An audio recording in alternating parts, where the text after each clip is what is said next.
What if I told you that the deepest and most sinister type of spiritual attacks on women has nothing to do with our looks or our youth or this superficial stuff that people like to drag us for, right? If you're new here, welcome. My name is Nikki. I'm an initiated high priestess, witch, psychic medium, and a spiritista. I make content about witchcraft, spirituality, inner work, metaphysics, divine feminine energetics, all the things. So if that sounds good to you, I would love to have you here. Go ahead and subscribe and also hit the notification bell so that we can stay connected. When we talk about chakras, and if you're not familiar with what chakras are, they are 7 energy centers of the body. Go check out my chakras playlist on my YouTube channel. It's very beginner friendly, but every energy center rules over certain aspects of our lives, our behavior, our mind, heart, body, and spirit, our being. And every chakra, every energy center has organs and body parts and systems that correspond with each one. And it's very, very primal, especially the lower 3 chakras. And a lot of people like to say that, people will try to mess with women through their heart chakra, right? Which is very true. And even the crown, they'll try to mess with our mind. Or our throat, they'll try to silence our voice. All of our chakras get attacked on a daily basis. But the number 1 chakra that is attacked the most is the root chakra, which is the first one. And this teaching goes beyond chakras and spirituality.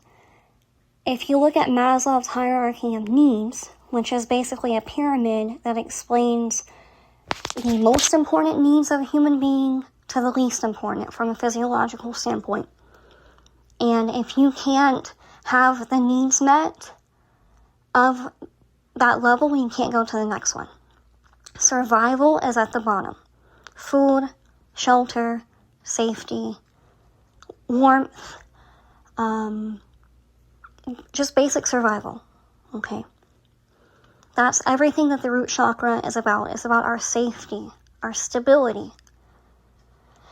And the toxic masculine and the toxic feminine and these paradigms that they've created, they understand that if you are stuck in survival, so you are stuck in the root chakra, and you're just trying to survive, and you're just trying to get by, you can't move to the next level. Your energy cannot properly flow to and from your sacral chakra, which is the second chakra, your womb, or for men, it's the reproductive system as well, the testes.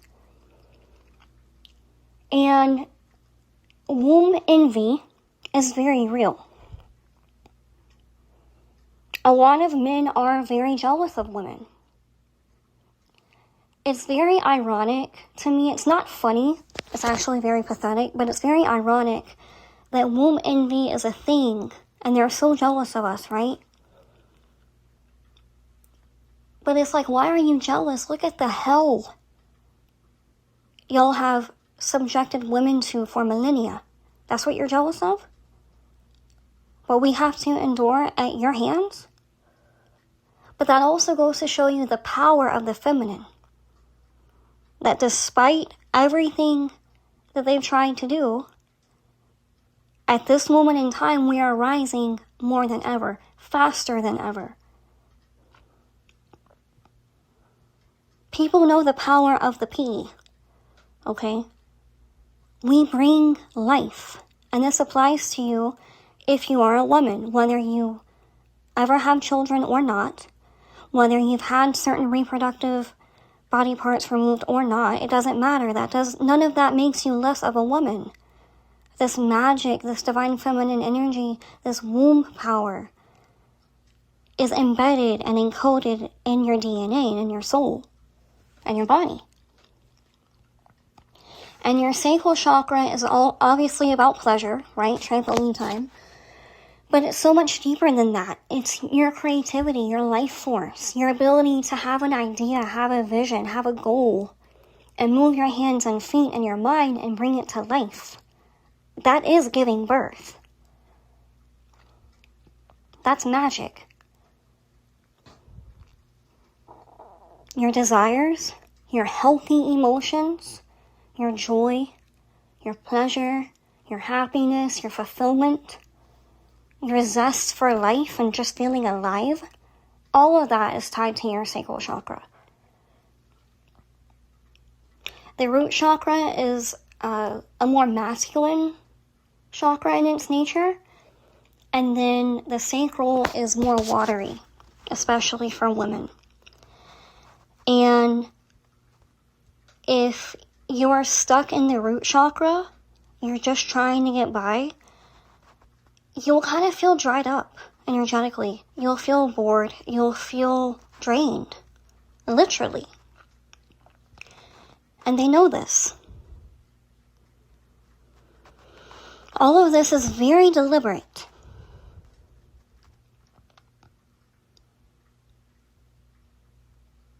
And this is why predators try to keep you in a state of survival, because they don't want you to be able to be in your creative, feminine, life-giving power. They don't want you to have freedom, because it's very difficult to feel free and liberated as a soul when you are stuck in survival. Because your monkey brain, the human brain, your nervous system, goes into fight or flight, and all it cares about is keeping you alive. It doesn't care about pleasantries. It doesn't care about joy or creativity or love and happiness and desire. It just wants to survive.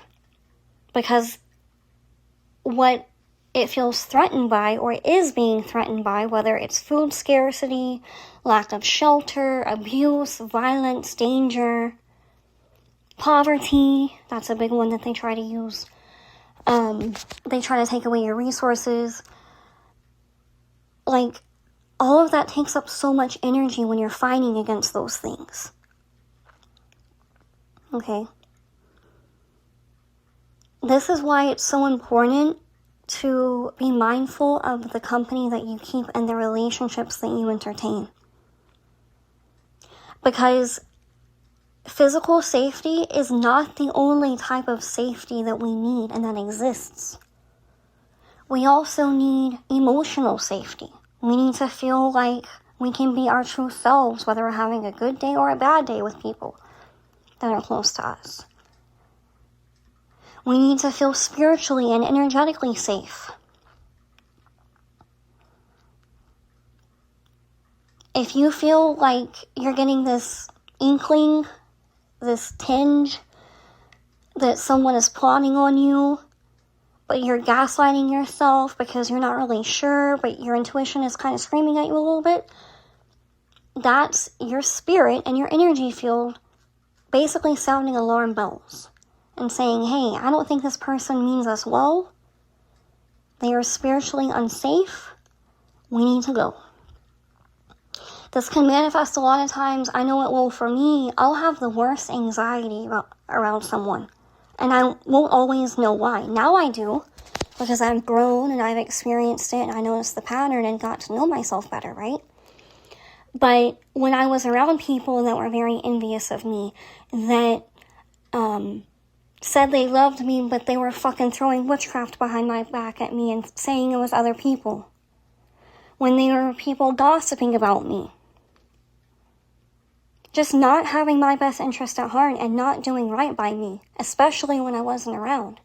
I would get the worst, crippling, heart-palpitating anxiety around them. And I would just want to run. And I thought it was just me. Until I dug deeper and talked to my spirits and did my inner work, and I'm like, oh, that's what that was. Like, a lot of times your body will pick up on these subtle energetic shifts before your mind does. And even if your mind picks up on it, half the time we gaslight ourselves. You know? But going back to the importance of feeling safe, don't allow people into your world that make you feel uncomfortable, that make you feel less than, that try to instill fear on you, that try to have power over you, that try to control you.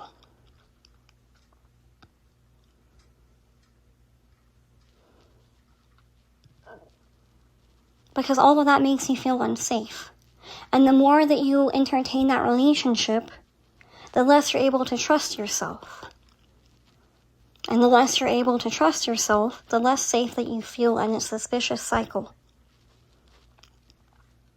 And I'm not saying if you're dealing with these things or you're in survival mode or whatever, that your greatness can't come through or that you can't or won't be creative. You'll have moments, but it won't be a regular thing. It'll be when that certain person leaves the house.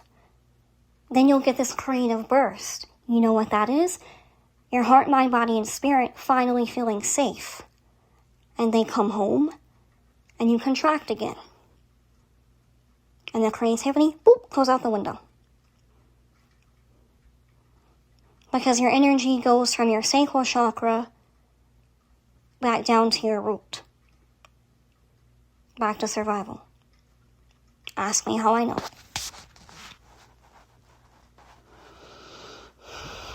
People try so many things on a daily basis to keep women in survival mode.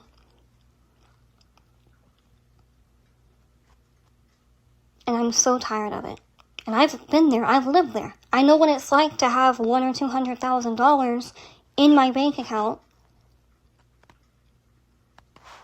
from my inheritance that my daddy worked very hard for, and live in survival mode. So money is not the only solution. Poverty is very real. I've been poor. I've been hungry. But I also know that there's other things that need to be healed besides your finances when you're in survival. Inner safety, emotional safety, cutting off the relationships that put you in survival mode or try to control you.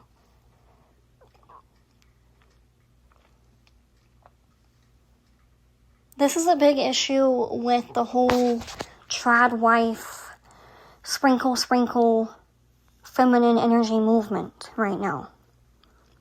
And the thing is, I say sprinkle, but it's not Shira 7's fault. It's people taking Shira 7's content and twisting it to fit their own agenda. And there is nothing that pisses me off more than when a man tries to control a woman or children. But especially when he tries to control her body and her finances. This is where being with a, quote, provider can be a trap. A lot of these so-called self-proclaimed providers are conditional in their provision, if and only if you meet all their conditions. And the first chance a lot of them get to punish you and take that ATM card away, they'll do it. Because they enjoy having the control over you. I'm not against men providing. I think that men should provide. I think that especially if you are intimate with a woman and she's giving you a lot of emotional energy and life-giving energy, yes, you need to be paying all those fucking bills, sir. And the luxuries. Not just survival. A lot of men will only provide for a woman's basic survival needs.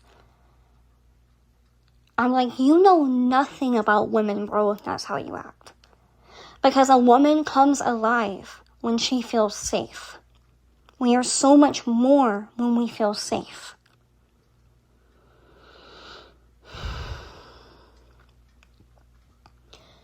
But I think that women should be provided for, and I also feel like we get to have our own money.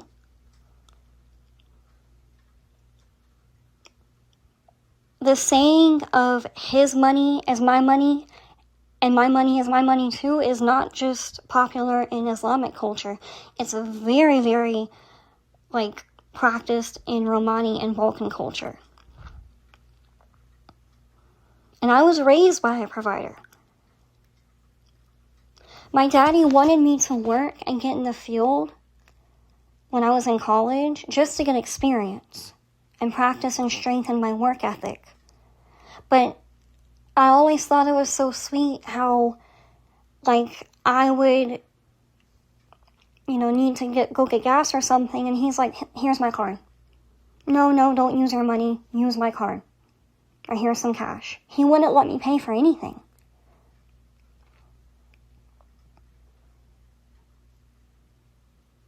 And he was a provider from his heart, not from his ego. And those are the men that make fuck you money. Because people can actually trust them. What a lot of people don't realize is when you move grimy and sleazy and stuff, and you try to manipulate and control people, you're very limited in your growth. And the people that do that, especially towards women, and keep us stuck in survival in our root chakra, they're also doing themselves a disservice, because not only are you accumulating bad karma for yourself, but you're also missing out on how much joy and pleasure and sexiness and passion and liveliness that woman could bring to you if you treated her well. Long term, out of the goodness of your heart. Not just because you want some pee-pee or you're trying to get something.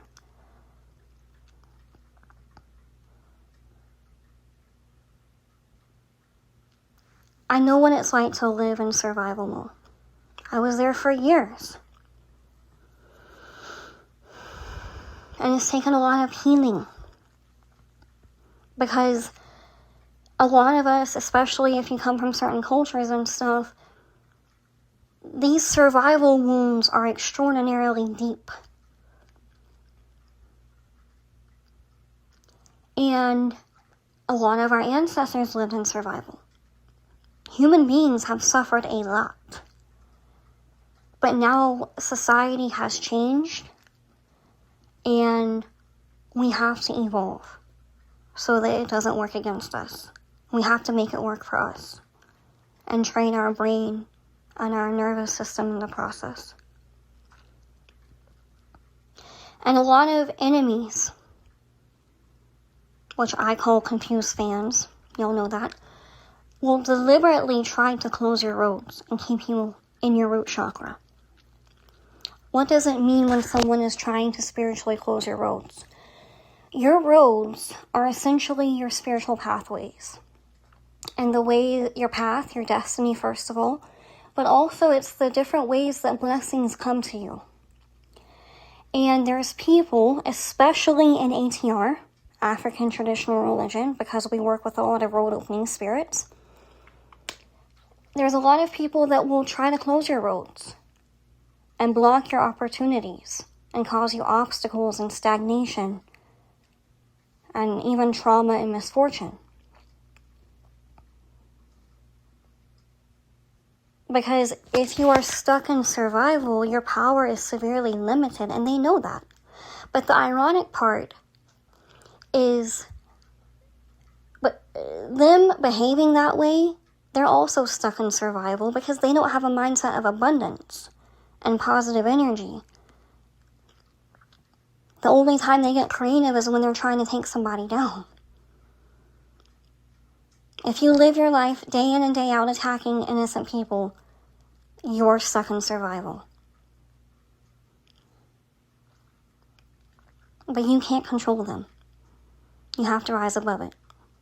And someone trying to close your roads is an attack on your root chakra, because that's your resources, that's your blessings. And also your legs, your feet, connected to the earth, your path. Do y'all see where I'm going with this? They want to cut you off from divine provision. and opportunities.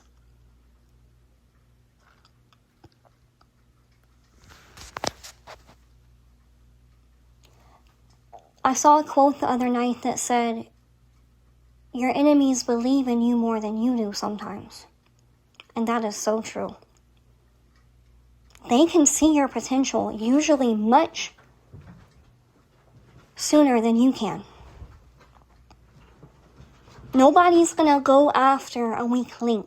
Nobody's going to waste their time and energy, not even a predator, on someone that has nothing to offer. You have something they want, or you have traits that they wish they were.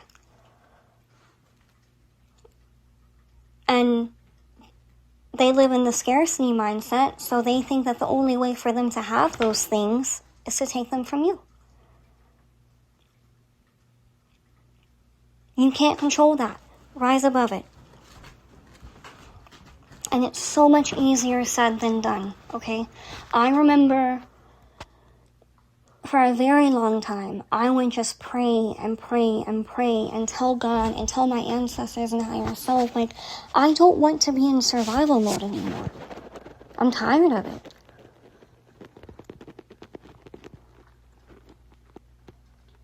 And little by little, I began to heal that.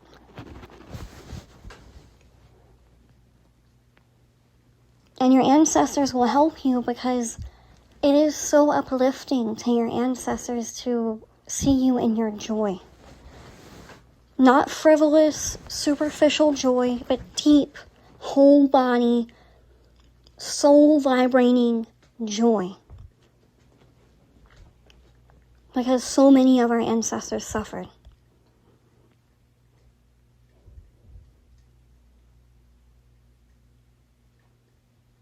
And your presence is healing to your ancestors and your spirit guides.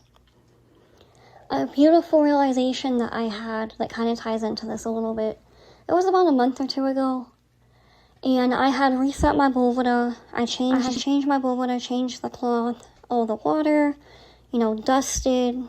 Just spruce it up a little bit, which is very important to do every now and then.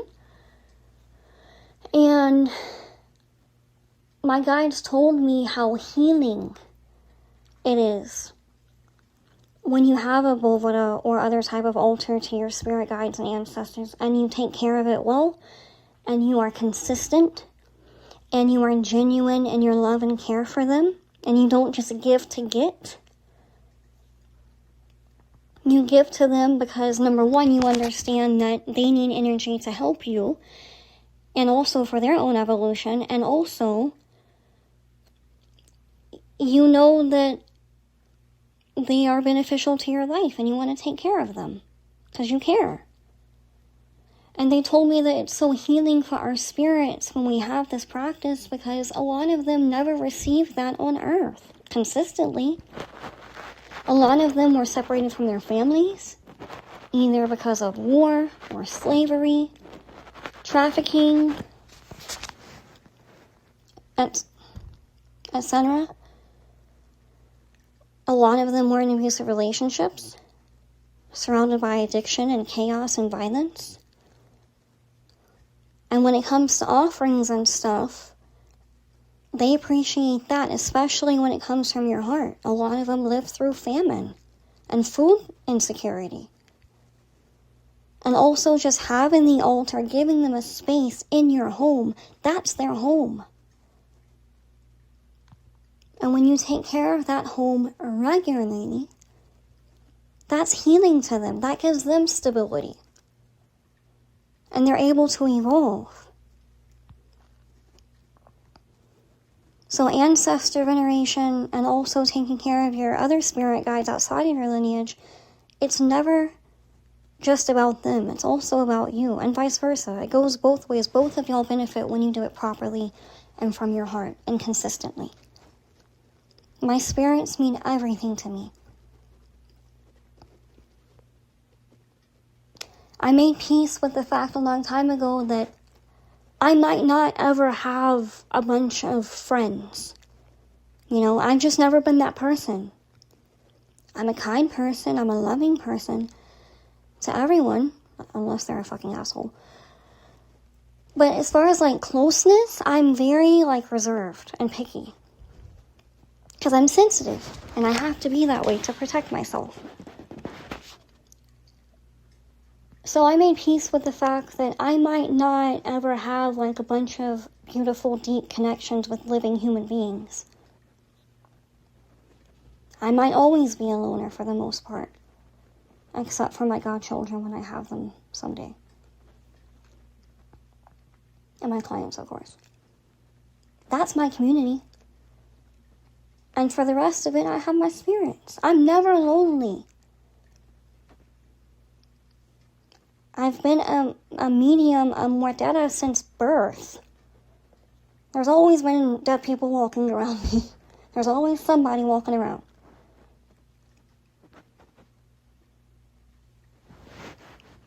And getting out of survival mode has a lot of different components. And for me, because of the way that I'm wired, I start everything from a spiritual perspective. And then I go to the mind and then the body. That's just how I work. And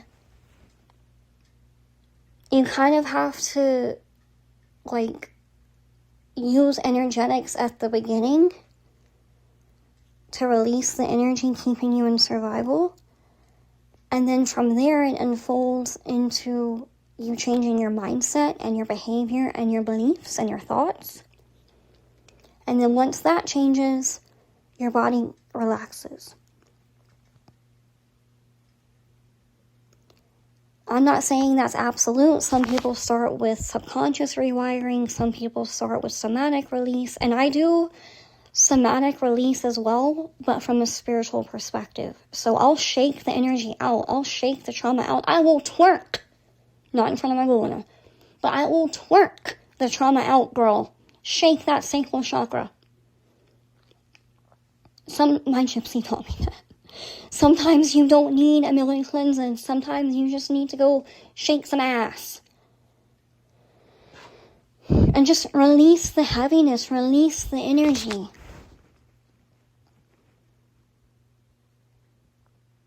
I know yoni steams resonate with a lot of women. Just be careful with those. Do your research. Because there's a lot of yoni steam practitioners out here that got a certification off of a website they found on Google. And herbs can be dangerous. Herbs can be abortifacient. They can cause miscarriages and infertility if you're trying to conceive. So just do your research, okay? That's a very sensitive area because it brings forth life. Again, we are walking portals. That's why so many women are spiritualists and mediums and witches. We carry otherworldly power, I'm telling you. But this world, and if you want to call it the Matrix, I hate that terminology because of woke culture. But let's just roll with it for now. The Matrix, society, the 97%, the lower level entities that they allow to rule them, the psychopaths and the predators, will do everything they can to keep you in survival. Because your divinity scares the hell out of them. And they envy it, and it makes them mad because they don't have it in their mind. And if you are a shitty person and malicious for long enough, you don't have any magic or any divinity. With the evil that I've dealt with, I can look at someone's eyes and know instantly that they are possessed. I know what it looks like. There's no light. There's no sparkle. There is no soul.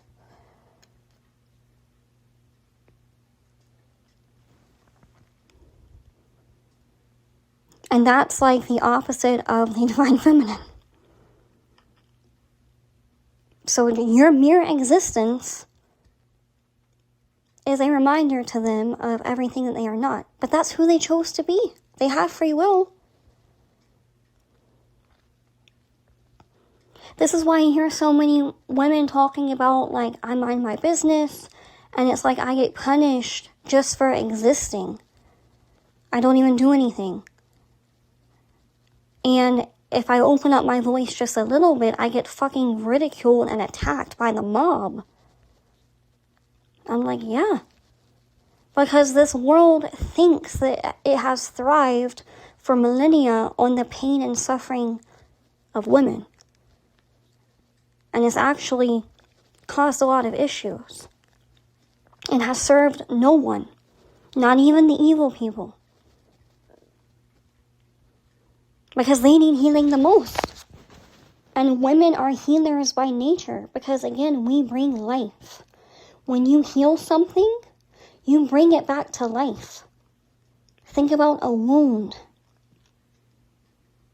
I want y'all to think about this for a second. When you have a deep wound, like a surgical incision or something like that, what do? You clean it and you keep it covered in the beginning for a while, right? So you clean it, that's removing negative energy and releasing it, if you're comparing it to spirituality.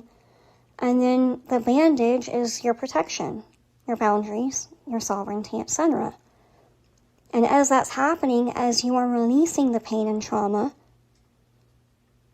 and cleaning it and doing your spiritual cleansing and protecting it, protecting that wound while you tend to it. That means, by the way, not being around people that don't mean you well and throw poison on your wounds, because you will never heal if you're doing that, I promise you. But you clean it, you protect it, and while you're doing that, new skin is growing. New life is coming back. So when you're healing yourself, your literal soul, your light, is shining through again. I feel more like myself than I ever have. Have I changed? A lot? Yes, absolutely. And thank God. Change comes with growth. But I don't feel like I'm someone that isn't authentic to me. All inner work is deconstruction. Because trauma and suffering and heaviness and pain and wounds are like rubble to our soul. And as you remove that rubble, little by little, and you release it, and you replace the void with better people, better habits, better behaviors, goals that are beyond survival, over time, you end up replacing the negativity with positive energy, and you bring yourself back to life. And as a woman, I'm going to say it for the 15th time this episode, you have life-giving power. You have the ability to regenerate. You can start over at any time. You have the ability to spiritually heal yourself. You have that within you. And you also have the ability to bring your dreams to life and create the life that you desire. Not the life that people are telling you that you should have, but the life that your soul craves. And let me tell you something else that Spirit is saying. At this moment in time, the Divine Feminine is not just rising, okay? We are catapulting. We are just rapidly waking up. And your higher self, if you want to call it your oversoul, that's fine. But your higher self, the more divine version of you, that is closer to God and dimension-wise lives closer to heaven, if you want to call it that, has a lot more control than you think. Especially in this era that we're in right now. Because the divine feminine basically got together and they were like, all right, we need change, rapid change. And so all these souls came down to reincarnate at this time to make change for the feminine. It's the whole divine mission. Because the universe is tired. God is tired. Like, because when you mistreat women, not only do they suffer, children suffer. Good men that actually deserve a good woman suffer. Because even if they do meet a good woman, a lot of times she's damaged, she's scarred, she's hurt because of what's been done to her. It was not her fault. It wrecks the planet. This is turning into a long-ass episode. Oh well.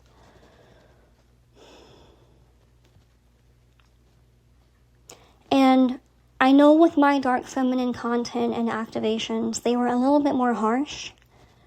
But I felt it in my heart to be a little bit softer with this episode. Because what I'm talking about is not necessarily dark feminine energy. I do believe that dark feminine is very necessary right now, don't get me wrong.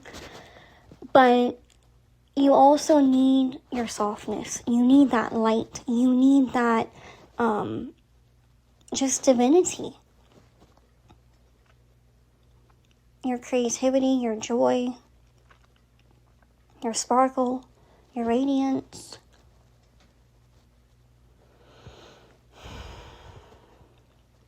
And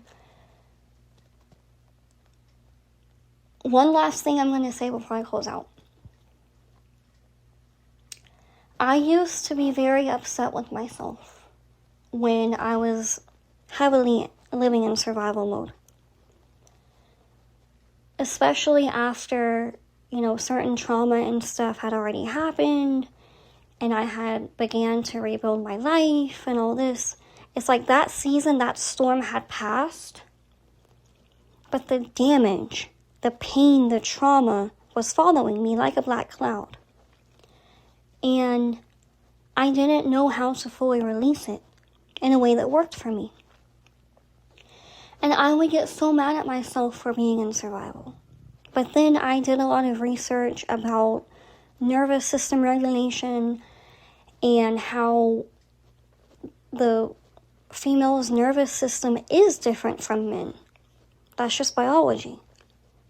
And we thrive with different things and we need different support, right? And we react to certain experiences differently. So you combine that with everything that not only I've gone through, but the feminine collective has gone through. Like SA, domestic violence, rape, trafficking, theft. All of these things are very, very common in women. And a lot of us have experienced multiple of those traumas. And once I really realized, okay, I'm having a normal response to what happened to me, and my body is trying to keep me safe, and my mind is trying to keep me safe, but I have to use my consciousness and my spirituality to override this because it's not serving me. And that doesn't mean being woo-woo and not grounded in reality.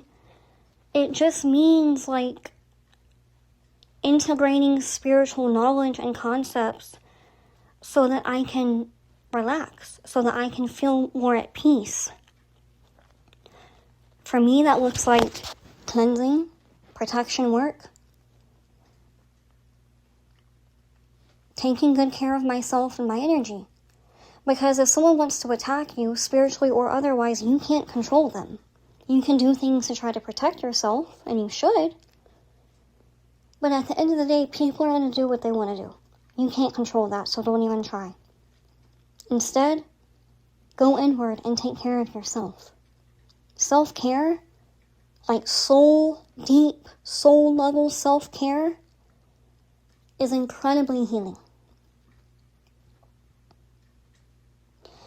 But once I learned more about what I mentioned, I stopped blaming myself and beating up on myself. Anxiety is a good example of this. As much of a pain that anxiety can be, and I encourage you to, reach out for support if you need help with that, because I've been there, I know what that feels like. As much of a painful experience it can be, you also have to kind of be grateful because the anxious people are the ones that survived. Your anxious ancestors, your worry-wart yaya or abuela, she comes from a lineage that has survived because they were anxious.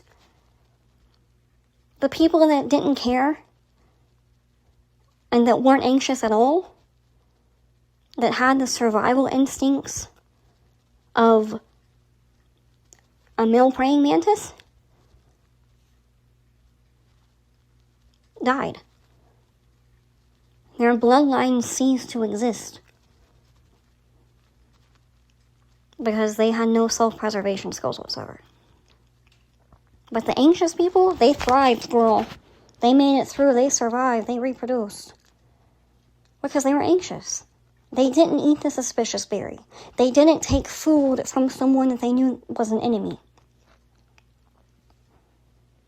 They were always on guard because they had to be.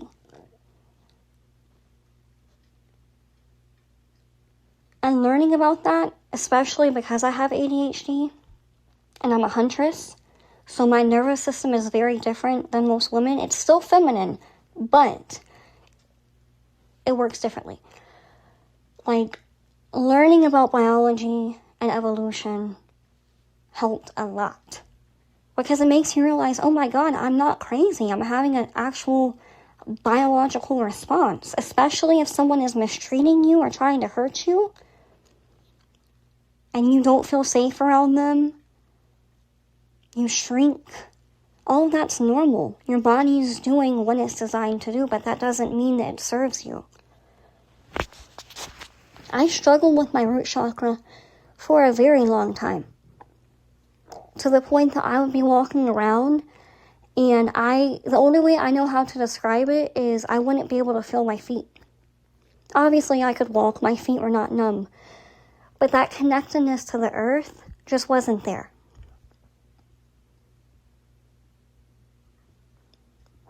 Okay. But with healing and stuff, I really got better. I still have anxious days. I still have to kind of take a minute for myself if I get overwhelmed and whatever. But it's not nearly as bad as it was. And I'm going to say it again. A big game changer for me was no longer interacting with people that made me feel unsafe. And if they try it, like if it's some fucking stranger on the internet sending me death threats, I'm calling a lawyer and even the police.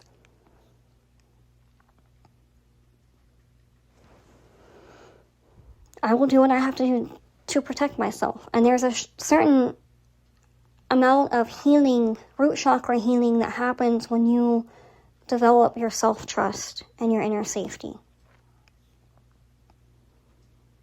And it's very difficult to trust yourself when you are allowing people into your world that don't fucking like you.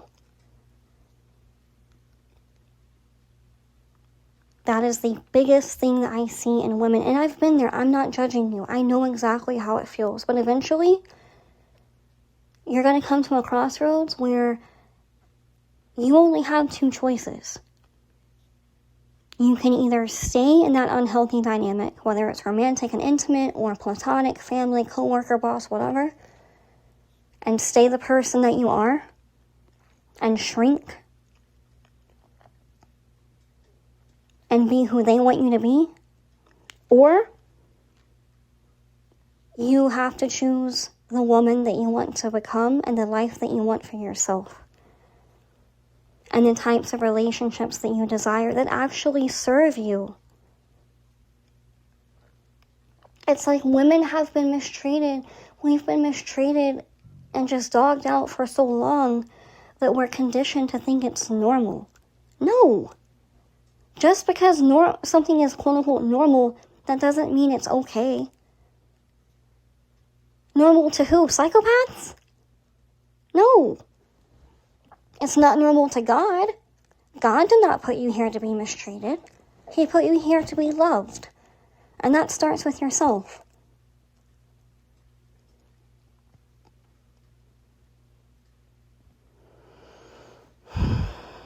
I'm very passionate about this because I've been mistreated a lot. I'm telling y'all, the minute my daddy had that heart attack and collapsed and his heart stopped beating, the predators saw the signal and came. You would not believe the amount of betrayal and trauma and atrocity that I dealt with for a few years after my dad died. One predator, one psychopath, one narcissist after the other. And it breaks my heart when I see other women going through the same thing. You don't have to.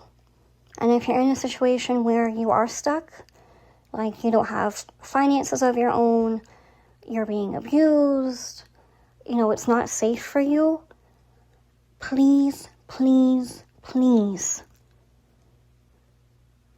seek out help. And there are resources available. I know it's scary and it's not easy, but you deserve a better life. And I've been there and I know what it feels like.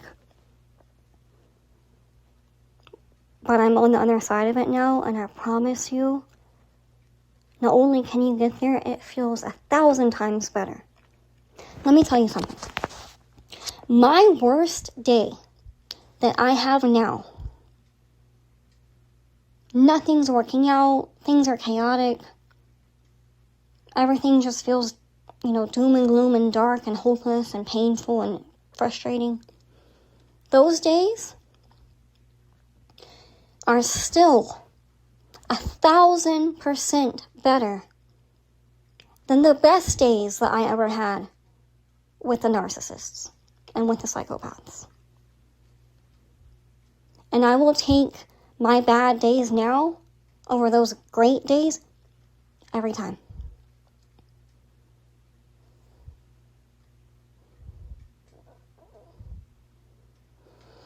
And with Saturn and Aries, everyone thinks that Saturn, which rules the root chakra, by the way, everyone thinks that Saturn in Aries is like a detrimental placement. I don't agree. This placement can teach you a lot, especially when it comes to boundaries and empowerment and awakening your inner warrior and having boundaries and principles that last for your entire life. And the good thing about this transit with the Aries energy, this strength and empowerment can activate very quickly and very strongly and fast. But with Saturn's energy, it can last long term. So use this placement to your advantage. If you do the opposite, it will keep encouraging you to do what I just said. I promise you. So you might as well give in to Sky Daddy, give in to Saturn, and do what he wants. Okay? If you need further guidance, I just came out with a new offer. It is my newest little baby. It is called the Mermaid Clarity Call. And I made it specifically for women that are feeling very lost, very confused, very stuck, very drained. I have a questionnaire that if you sign up for my email list, you take a short quiz. And based on your input, it will tell you if your path and your destiny are either being blocked, siphoned, rerouted, or activated. And I swear to y'all, 97%, I've analyzed the analytics, the data of this questionnaire. 97% of women that have taken that quiz all say the same thing. They feel stuck, they feel drained, they feel confused, they feel overwhelmed but tired at the same time. So my mermaid clarity call is to give you your next step, your next move, whether it's a small move or a big one. I will tell you exactly what Spirit wants you to do and how you can move forward in a way that truly benefits you. And this comes from God. This comes from my spirits and yours. Not from Instagram, not from society, not from the Matrix. It comes from the divine and your soul and your higher self. It's not a full reading. It's 15 minutes. It's 3 cards. And in those 3 cards and the reading of it, I use my clairvoyance, which is spiritual sight, and also my claircognizance, which is my spiritual knowing. And I combine those gifts along with other things to really give you direction forward. Okay? You can learn more about it at sirensnectar.com/clarity. It's only $50. That's the investment. But the crystalline clarity that you receive in that reading is priceless. And I use the same framework, the same system and process that I use for myself when I feel lost, when I feel drained. But I tweak it to you and your individual path and your needs as well. Okay? Again, that's sirensnectar.com/clarity. Spots are limited because I only do a certain amount of one-on-one work and readings per month. So definitely go ahead and reserve your spot. I would love to have you.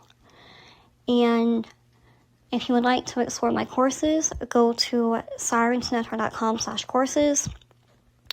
I have an evil eye course that's all about cleansing, protection, dealing with spiritual warfare, taking your power back, removing the obstacles, opening your roads, which is very helpful to your root chakra. And it's beginner friendly, and you can use that evil eye course if you're dealing with other things besides evil eye. If you're dealing with witchcraft and psychic attack, destiny swapping, gossip,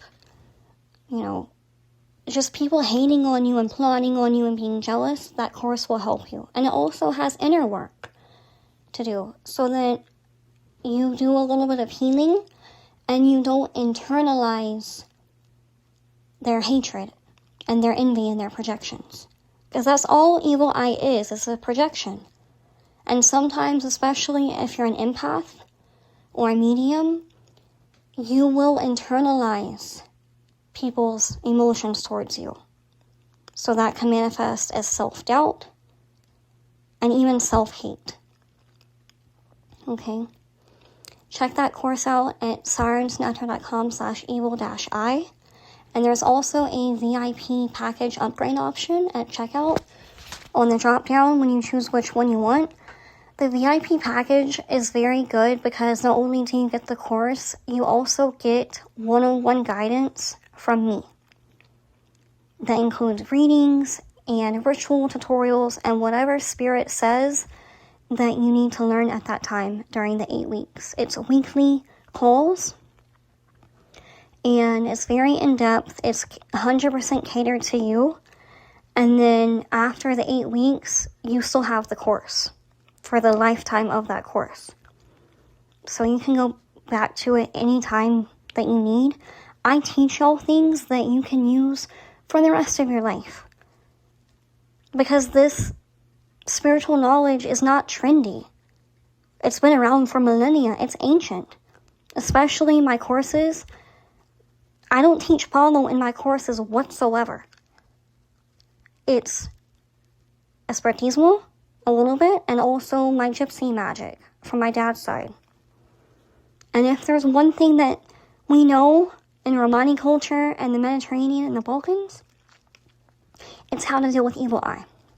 It is like just part of our routine, honestly. It's so ingrained in our day-to-day life. And once you develop a good spiritual routine, enemies and people trying to keep you in survival and stuff, it only goes so far. Or it entirely backfires. That's my favorite when that happens. I love it. You also learn to trust yourself. When you keep a good spiritual routine and you're consistent with it, you learn to trust yourself. I've grown so much the last few years, and a lot of it has come from that. In my early 20s, when I would get attacked, when people were doing death spells on me and all this crazy shit, it felt like climbing a mountain. It felt impossible. It felt overwhelming. I was afraid because I had never dealt with that shit before, consciously. I had witchcraft thrown at me many times before my early 20s, but I was never aware of it. And in the beginning, it felt impossible. It felt terrifying. When someone's trying to fucking kill you with spirits, that's crazy. Yeah. And now, what used to be a mountain to me, it's a pebble. I just, whoop, kick it out of my way. And keep walking. I don't even trip. Literally. Alright, I really, really hope that this helps you. I know it was deep, but this one is necessary because, like I said, this is the number one type of spiritual attack that people use on women, trying to keep you in survival and keep you afraid and control you, to keep you from your womb power. Okay? I love y'all so much. Let me know what you think down below. I know that this episode is going to give a lot of y'all clarity, and it'll get easier, I promise. I thought, honestly, that I would never heal my root chakra because I was struggling so bad for so long with it. And my TT, when I was like 22, 23 years old, my TT called me out. Straight up. In true Puerto Rican woman fashion, she's like, girl, your root chakra's fucked up. And my mom, Brigitte, mounted her and said basically the same thing. She didn't use the term root chakra, but that's exactly what she described. And once my TT said that, what I had always struggled with finally had a name. Right? So then I did my research about it and started learning, and then eventually I was able to heal it. Not completely, I still struggle, okay? But again, I have ADHD, I'm a huntress, my nervous system is very, very unique, okay? But I'm like 50,000% better than I was. Because the motto that I've adopted is when I know that I need to do something that's going to truly be good for me and others, but I'm fucking terrified and shaking and doing it afraid, do the thing anyway. Even if I feel like I'm going to throw up, I do it anyway.